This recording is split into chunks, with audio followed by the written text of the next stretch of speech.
আসসালামু আলাইকুম, শুভ সকাল সবাইকে। আজকে আরেকটা নতুন ভিডিও স্টার্ট করলাম। সকালবেলা উঠে দেখি রাতের বেলা দুধটা গরম করে রেখেছিলাম, দুটো নষ্ট হয়ে গেছে।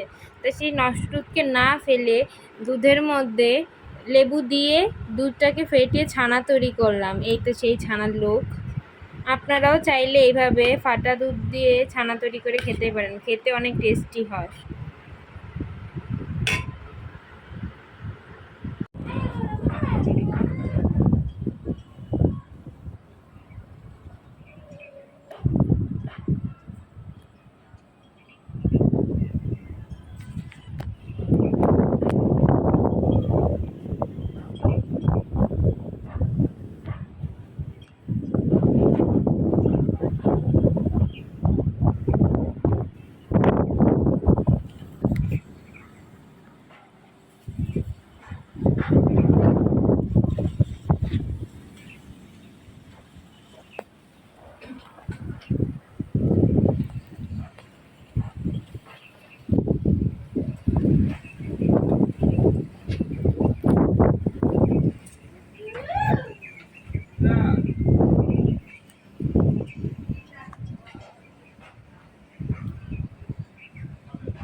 আপনাদের সাথে শেয়ার করবো আজকে আমাদের দুপুরের খাবার।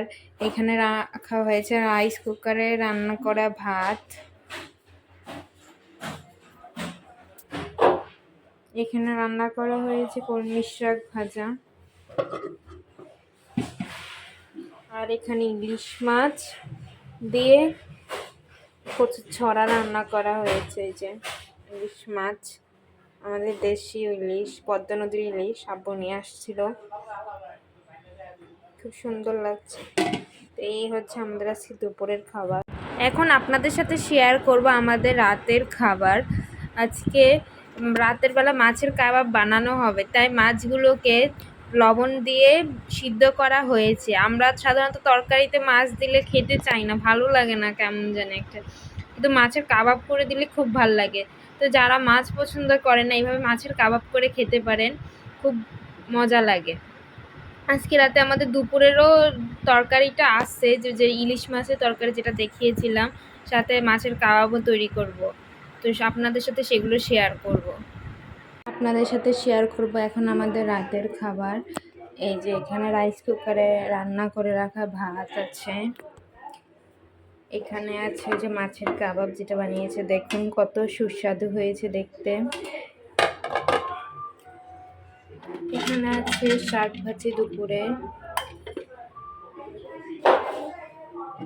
আর এই দুপুরের ইলিশ মাছের তরকারি যেটা ছড়া দিয়ে রান্না করা হয়েছিল। তো এই ছিল আমার আজকের ভিডিও। যদি ভিডিওটি ভালো লেগে থাকে তাহলে একটা লাইক করবেন, কমেন্ট করবেন, একটা সাবস্ক্রাইব করে রাখবেন পরবর্তী ভিডিও পাওয়ার জন্য। সবাই ভালো থাকবেন, আল্লাহ হাফেজ।